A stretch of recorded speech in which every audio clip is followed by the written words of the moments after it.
Okay, so what I want to start with was conversation positioning. So everyone's calling multiple different lead types, and there's always new lead types coming about. As it sits today, there's inbound FEX leads, there's Facebook, fresh mortgage protection leads. There's now Google search ad leads. There's the aged mailer leads. There's All American, which is also mailer leads. There's actually also fresh mailer leads, which are kind of interesting. So there's all these different lead types. So before you start calling, like before you start dialing, like I think empathy is extremely important in this business. And what I mean by empathy is not necessarily like how this person feels, but I mean like what is it that that person's gone through, or what has their experience been? So, for example, did this person see something on Facebook that they were just scrolling through and they thought, "Oh, that looks interesting. I'll look into that." That's one type of person. That's one type of opening. Did the person see something on TV and decide to call in? Did they send in some piece of mail 3 years ago? Did they go on to Google and search it out? Like all four of those are much different frames, right? The person that saw it on TV and calling in, that's pretty easy. They're calling you. Your job is to qualify it as quickly as possible so you don't get charged for a shit lead. The aged mortgage one, that's like they've sent this in 2 years ago. Everyone and their mother has called them, and now they're picking up the phone thinking it's somebody, and oh my God, it's another mortgage protection person, right? So we have to think about their experience before we get on the phone with them so that we can come up with something that's unique, right? So we've got today Chloe, Wingman, Age Mortgage, Fresh Digital, and Google leads, or like the five different lead sets. For Wingman, that's inbound qualify. And we're going to spend a couple of minutes talking through how to qualify those, but that's going to be in a different section. For the aged mortgage leads, this is where you're going to get a ton of rebuttal. And that positioning is about you're trying to get them to talk with you. So you're trying to communicate to them like, hey, I'm following up from such and such about this policy. It doesn't look like the agent that wrote the policy updated the system. And so I'm calling you because I want to make sure that you're not getting so many calls. Or you could frame it as I'm the manager. Hey, I'm just a new manager here. I got a pile of these on my desk. These are ones that the policy was written some time ago, but the junior agent didn't fill it out. The telemarketers are going nuts on these, and my job is to call and update the file so that the telemarketers can stop calling on things that don't need to be called on. That's a frame, right? So think about like how are you framing yourself? And you can, if you think about it like that, are you the manager? Yeah, you're the manager of your own business. Is it your job to get people to stop calling them? You'll do everything you can. You'll update the file and you can put it up on Pinnacle and hope that Pinnacle agents see that. But your job is also to get them, make sure they have the best coverage. So that's one frame. Another frame is I'm the manager here. There's a couple new carriers that just started offering coverage products to past clients, and your file was flagged because it looks like you qualify for something that you didn't qualify for when you looked into it a couple of years ago. That's the reason for my call. The challenge with the age mortgage is obviously how you position yourself and what you feel good saying, right? So if you call them and say, "Hey, this is Dustin. I'm one of the advisors here at Pinnacle. I'm calling about the mortgage protection thing you filled out a couple years ago." They're going to probably say, "I don't give a shit. Get off. I'm off the phone. Stop calling me. Take me off your list." If you say, "Hey, John. Yeah, hey, this is Dustin. I'm the manager here at Pinnacle.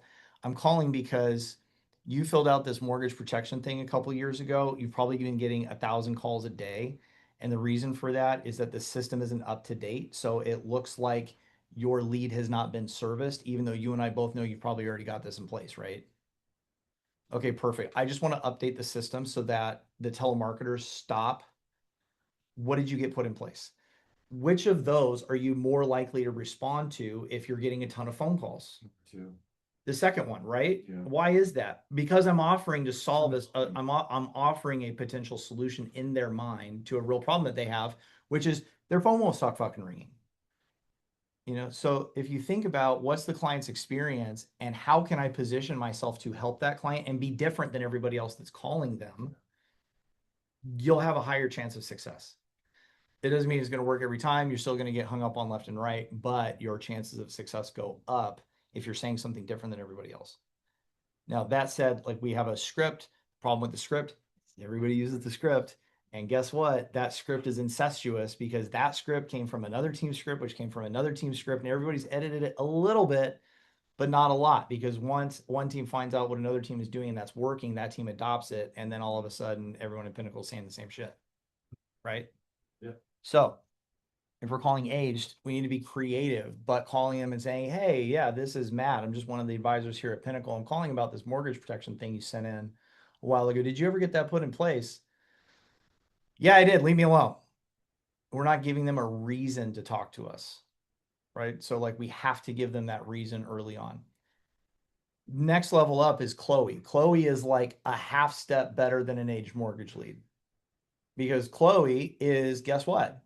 Not even aged mortgage leads. It's not even that the person filled something out and sent it in. It's that this person inquired about a refi or a home purchase and they clicked a box on the thing, right? And so now they've got an AI bot sending them text messages about getting their policy packet in the mail. And they're like, no, what are you talking about? And the thing's like, that's why I'm reaching out. Are you available tomorrow at 11 to talk with one of our underwriters? And so now we have an appointment with the person, but we also have to look at like what has been said in that conversation and how can I position myself in alignment with what's been said in the conversation. So in the example of Chloe, I get Chloe's to talk to me all the time. If they pick up the phone, they have a conversation with me. I'm not getting hung up on. So Chloe's are, yeah, hi. My name's Dustin. We had an appointment. This was about the policy packet. It doesn't look like you got that in the mail. No, no, what are you talking about? Yeah, well, back when you refied or purchased your home, you opted in to get mortgage protection along with your home loan. But the agent that might have worked with you either didn't complete everything in the system, or it just never got done. Do you remember what happened with that?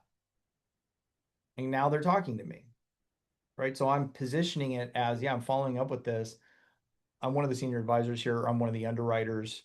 For the Chloe's, I don't really like saying senior advisor because it's like, if you're a senior advisor, like, are you really taking this call about a missing policy packet? Probably not. It kind of sounds like bullshit, right? So it's like, I like to say, yeah, I'm one of the underwriters here.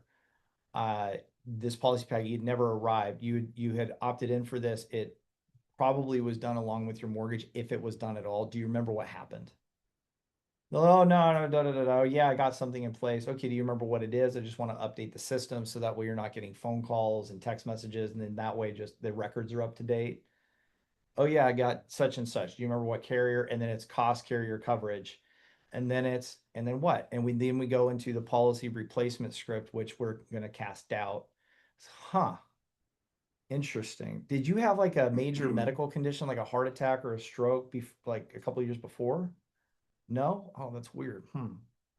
Yeah, because usually when policies are placed with that carrier, it's because there's a major medical condition. It's either that or it's a junior underwriter or junior agent that was doing it. They just didn't know. Um, so let me just ask you a couple more questions. And then like now I'm getting into FI. When you're at that level, meaning like it's basically a cold reach out, the why comes after the FI. You want to get into FI and you need to plant seeds of doubt and you need to get them to talk to you, give them a reason. This is everything we talked about on Thursday, right? And then you get in, well, hey, tell me like why that coverage amount? Like why did you want to do this in the first place? And now we get into the why of what their family situation really looks like and who it is we're speaking to.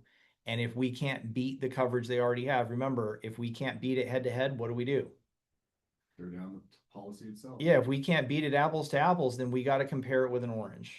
So now if we cannot either get them more coverage for the same price or the same coverage for less money, then we need to attack that coverage amount at all. Like, why that coverage amount? Oh, well, it doesn't sound da da da, so then we go into it. So now we're at Chloe, which is like an appointment. Okay. That's like a little bit of a higher intent, but most of those appointments are based on confusion, not on like somebody actually wanting an appointment to talk to an insurance person. It's mostly like, okay, yeah, I'll talk to an underwriter. Like, what policy pattern are you talking about? You know?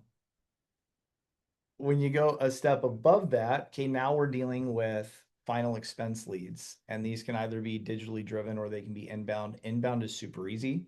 You just got to qualify the shit out of them early on. However, they're calling you, right? So now it's just your job to qualify first and then build rapport, understand what they want, do the underwrite, close. That's pretty straightforward.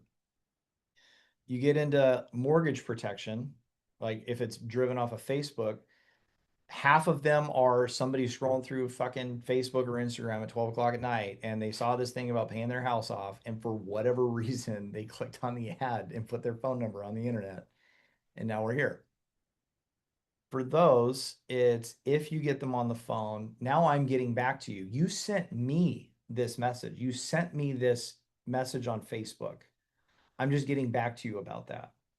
What got you looking into this in the first place? So like I've kind of started like, hey, yeah, you build credibility first. Yeah, hey, this is Dustin. I'm just getting back to you about the coverage that pays off your mortgage if you got sick or passed away. Looked like you had such and such listed as your beneficiaries, that your son, wife, daughter, blah, blah, blah. Okay, great. And how much do you owe on the mortgage amount? And then once we start, I'll get a little bit into mortgage, and then I'm going to say, okay, so tell me, like, what got you looking into this in the first place? If it's an appointment that was set by the I start with, yeah, hi. Okay, great. And so tell me, what got you looking into mortgage protection in the first place? Like, why are we here? I like to start there on the appointments because then it kind of gets them to open up and it's more of an advisory setting, right? They set an appointment with my AI assistant. So the first thing is like, tell me why we're here. If you were to go have a consultation with anybody, an attorney, a marketer, a designer, any kind of service business, they're gonna say, okay, so tell me, why are we here today? What are we here to talk about? Like, what's going on? What got you looking into this? What's the thing that you're trying to figure out? Right? Okay, great. Well, I'm getting older, or I was just curious, or I've heard about this before. My mom had it, and cool. Now you're okay, great. That makes total sense. Well, you're in the right place. I'm the right person to speak to. Again, my name's Dustin. I'm one of the senior advisors. By the way, what we do here at Pinnacle is retirement income planning, estate planning, and family and asset protection planning, which is what the mortgage protection bucket falls into. So if you have any questions about that, feel free to ask. Okay. And then you move. So let's start with the basics. How much do you owe on your mortgage? And now you're into it.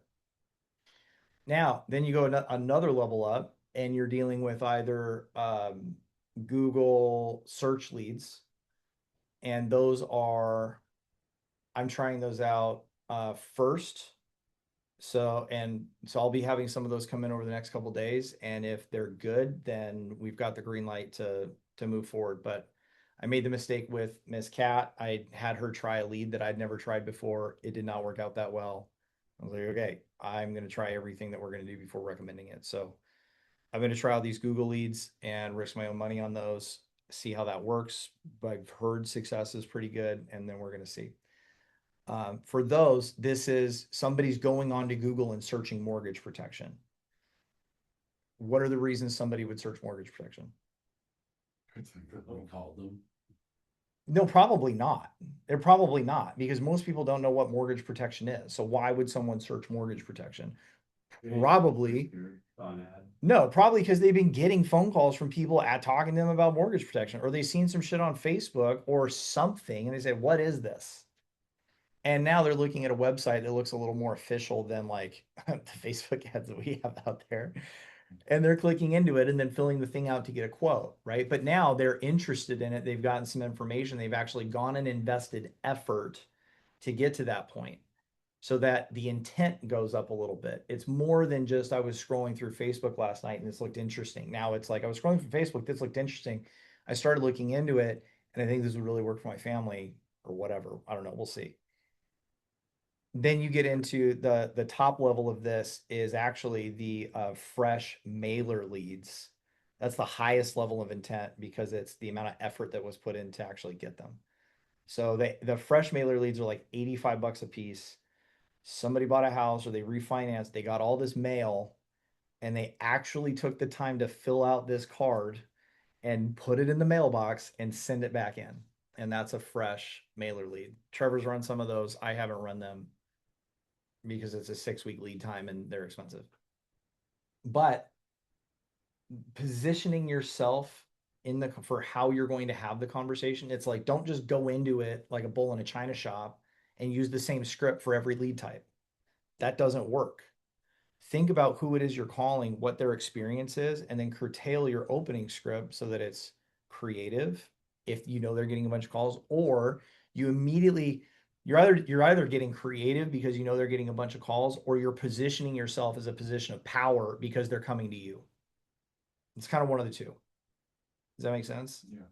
It's like the only time that's like you're really not in a seat of power is if you're dialing the fresh mortgage leads. Then it's kind of like we're on an equal playing field. You know what I mean? Is that making any sense to you guys? But if you're not dialing them and somebody's setting an appointment with you, or they went online and that came to you, you're in a position of power. So now you're the senior advisor and they're coming to you for help. But on the other side of that equation is you're calling aged mailer leads. You got to come up with something different than I'm calling from the broker's office or the underwriter's I'd office. love to hear what you said one more time. On what? The age mailers. It'll be in the video. I know. I was screen recording instead of voice I recording. know exactly what you're talking about, Kyle. I accidentally hit screen I know record exactly. instead of voice record, and then I noticed halfway through, I'm like, fuck, because I listened to this shit in the car. Yeah. It'll be in the video. I'm going to stop the recording because we're at almost 30 minutes into this and I want to move on.